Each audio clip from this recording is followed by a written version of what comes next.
Hey guys, it's Dean. I'll just come right out and say it. Mario Party DS is the game I've played the least in the entire series.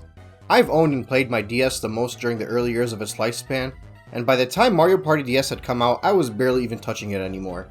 It wasn't until years later that I realized the DS Mario Party was an actual Mario Party game, unlike the Game Boy Advance version. And when I finally did come around to playing it, I played it single player because none of my friends had a DS anymore. As a result, the retrospective is going to be a bit different than all my previous ones.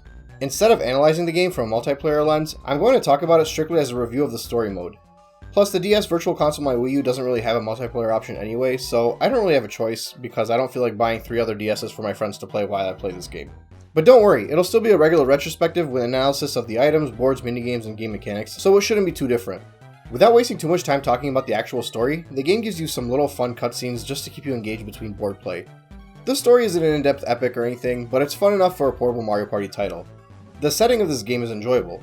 All the characters are shrunken down to the size of a mouse, and the boards do a really good job of showing you that you're in a regular home environment, just a fraction of your usual size. The gameplay definitely feels more similar to the Mario Party games from GameCube as opposed to Mario Party 8. These two games released less than a year apart, and while Mario Party 8 clearly made adjustments to cater to the casual audience of the Nintendo Wii, the changes that were made to Mario Party DS were down to adapting the game to be a more portable experience. The boards are smaller, the mechanics are slightly simpler, and the games are quicker. So while this does feel like a watered down version of Mario Party 6 and 7, it still very much feels like it has the heart of being the last Hudson Soft Mario Party title, way more than Mario Party 8 ever did. A proper send-off, and it's clear when you look at how the boards are set up.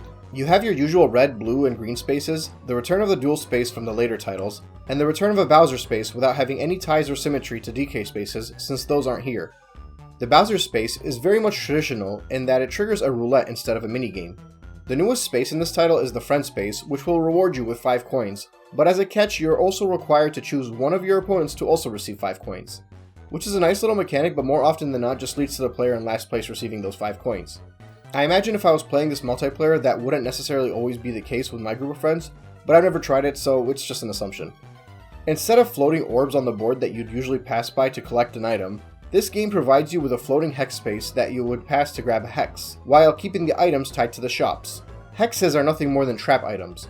These are what you would throw onto the board to potentially ruin an opponent's game. The player that lands on the hex will be forced to give the one who placed it coins or even up to 3 stars in some cases, with some other fun hexes like Coin Swap and Space Swap. The items, while relegated to only being purchasable at the shop, are apparently all on clearance now. Not only do more than half of them cost less than 8 coins, you can purchase as many as you want anytime you get to a store, the only limitation being that you can only hold up to 3 items or hexes max. So while you can empty out your coin bank and buy a bunch of items, you'll have to dispose of all of them and leave the shop with only 3 on hand.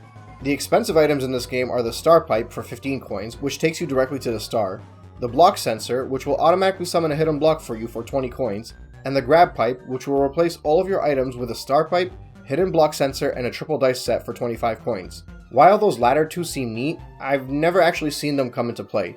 In general, the item system is slightly different but interesting, and it complements the nature of this specific Mario Party fairly well. Also, to backpedal for a second, hidden blocks are back on the board for the first time since Mario Party 5.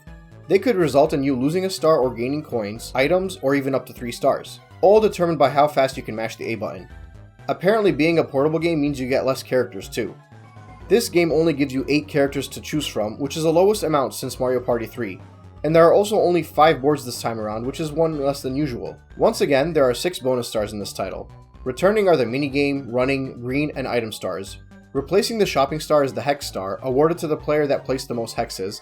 And replacing the red star is the friendship star, which is awarded to the player that landed on the most friendship spaces. The friendship star replacing the red star is an interesting decision because during Mario Party 7 and 8 you had to risk landing on a red space and punishing yourself if you really want to tally up a count for the red star.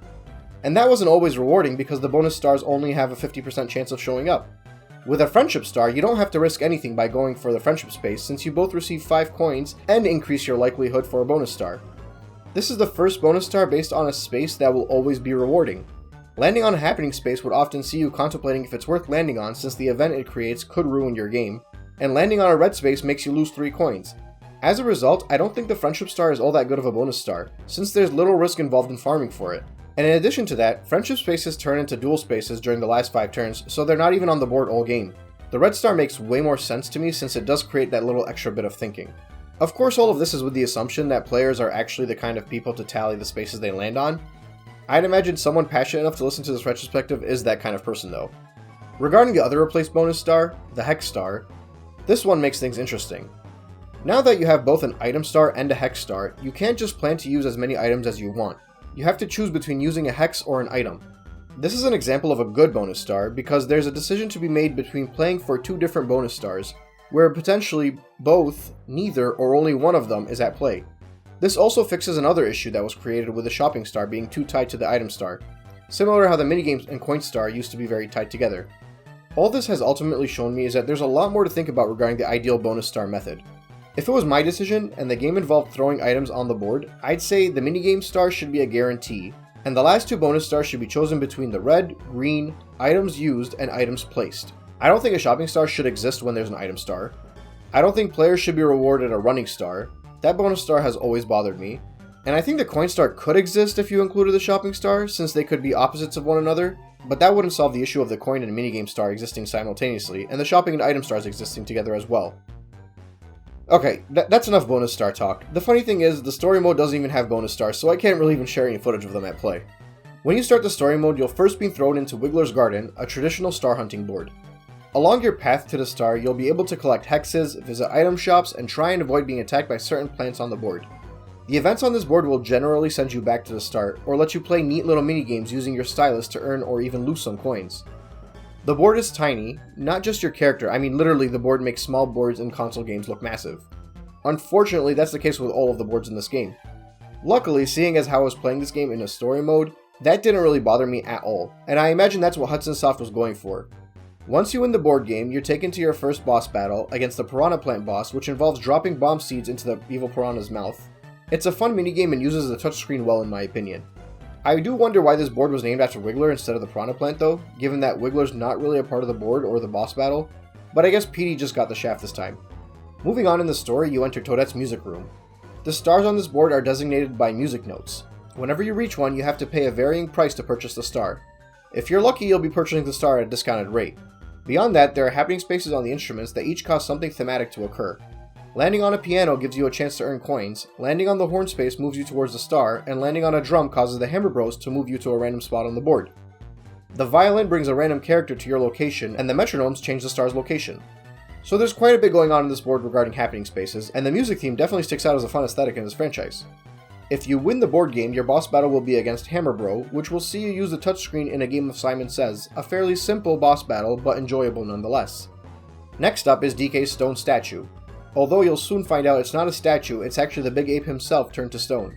The gimmick of this board is that it's linear, and at the end of the board you can purchase as many stars as you'd like, provided you have enough coins to do so, with the stars costing 20 coins each.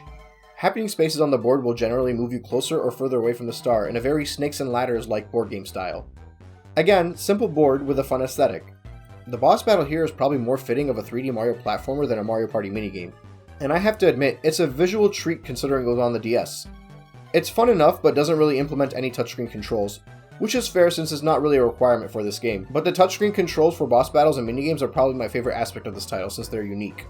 Next, we move on to Kamik's library, which follows a similar gimmick to Neon Heights from Mario Party 7, and does it pretty well in my opinion. 3 jars are scattered around the board, and you have to pay 10 coins to open the jars. The catch is that one of the jars contains a star, another contains 5 coins, and the third sends you back to the start. The reason the third one sends you back to the start is because this board also locks you into the location of the board you're in, so sending you back to the start is usually a blessing in disguise since it'll help you reach the other jars quicker. The primary way to access different sections of the board is to land on a happening space or pay 3 coins to take a shortcut. I would generally be very critical of this board, but in this instance, the sizes of the board actually helps it. You may be very unlucky and be stuck away from one of the jars, but due to the size of the board and location of the happening spaces, that doesn't seem to occur too often. The board probably wouldn't be as enjoyable in multiplayer experience, but I think it works for a story mode board on a portable Mario Party title. And the boss battle is one of my favorites too. A fun little flight down a tunnel until you finally face Kamik and defeat him. Successfully defeat Kamik and you get to Bowser's pinball machine. Despite the fact that seeing the word pinball machine triggers my Mario Party 4 chance time PTSD, this board is actually really fun, largely because of the colors and design and music. There's a lot of luck involved in this stage that will send you to different parts of the board, but you'll seldom find yourself feeling like the game is out to get you. Fun happening spaces that'll knock you around the board add to the excitement a bit. Aside from that, it's a basic star hunting board with random gimmicks, which is fine by me. If you win the board, you face Bowser in his block form.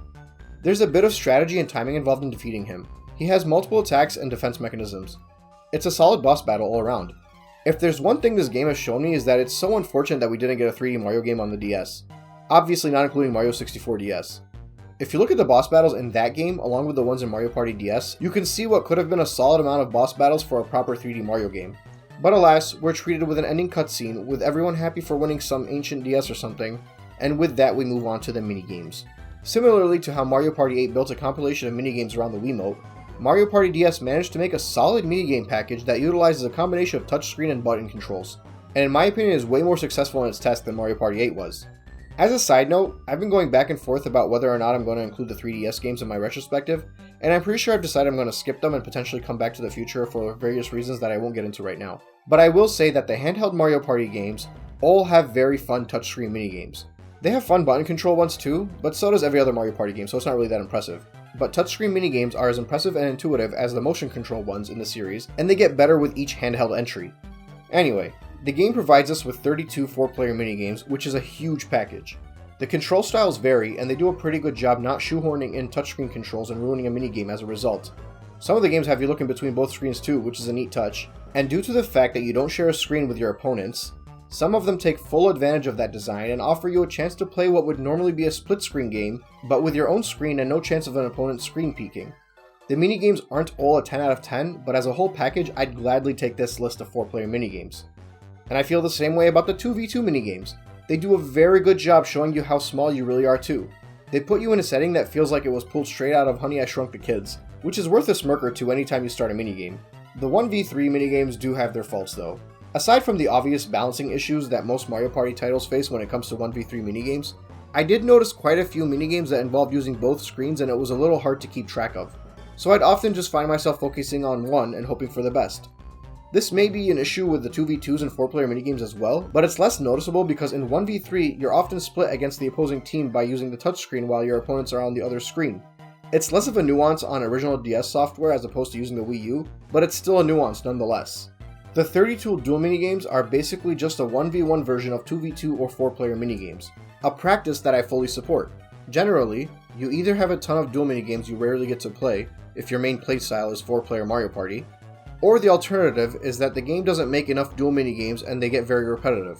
If the designers focus on making more 4-player minigames, then we get a larger amount of those, and if they optimize them for 1v1, then it means that even if you don't always get to play a minigame 1v1, you'll still get to see that dual minigame while playing 4 players, so nothing really feels like it's too hidden in the game. Finally, you have 5 battle minigames. They're fun 4-player minigames, and as the series moves on, I think I'm starting to lean towards implementing a similar practice with the battle minigames as they do with the dual minigames. Some of the battle minigames in all of the Mario Party titles would make for excellent 4-player minigames, and some of the regular 4-player minigames would make excellent battle minigames. So combining these two categories together gives us the best of both worlds in my opinion. The only downside is that there are usually 1 or 2 battle minigames that are luck-based, so throwing them in the 4-player minigame cycle might make less of those wild Bowser's Big Blast moments, but I'm sure the game designers can find a way around that. Regardless, that's Mario Party DS in a nutshell. Over the past few years, I've been hearing more and more people stressing that this was one of the best Mario Party titles. It's as if it was a forgotten title that many people only just started experiencing now and only just realized that there was a handheld Mario Party that was actually a traditional Mario Party title. The thing is, if you're grabbing 4 friends and wanting to play Mario Party, the boards provided on most of the previous games give you a larger board with a more enjoyable game. I don't know that I'd be willing to pass around 4DSs while hanging out with my friends, instead of having everyone enjoy hovering around the TV and playing a larger scale game. Alternatively, if you're traveling and don't have access to your console, then Mario Party DS could be the perfect portable Mario Party experience for you and your friends. But if I'm strictly comparing the boards 1-to-1 with the other Mario Party titles, the reality is the boards here are way too small for my liking. As a single player or quick pick up and play experience, they're more than enough and they even have some of the most enjoyable settings you've seen in the series thus far. But the size of the boards largely turns me away from wanting to play this title 4 players if I have an alternative Mario Party to play. Which means if I had to rank this board along with the other Mario Party titles, I would probably throw it above Mario Party 4 and 8, but lower than Mario Party 3 and 1. But even in that position, there's an asterisk, because if I'm playing single player, this game would probably be in the top 3 or 4 titles. It's weird, I legitimately love this game, but I can't recommend it for 4 players if you have other titles available. All that being said, I can understand why so many people speak highly about this game. It's a fun experience in its own right and has some really solid minigames and board aesthetics that really anybody could enjoy, especially if you're playing single player or only want to do a quick 20-minute board game. That ends the Hudson Soft portion of this retrospective, and I'll be moving on to the ND Cube games next.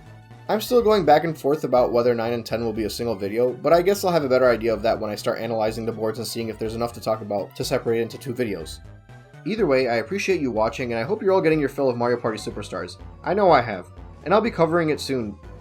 So hit the subscribe button and notification bell if you're looking forward to a full in-depth analysis of Mario Party 9, 10, Super, and Superstars. Thanks for watching. Dean out.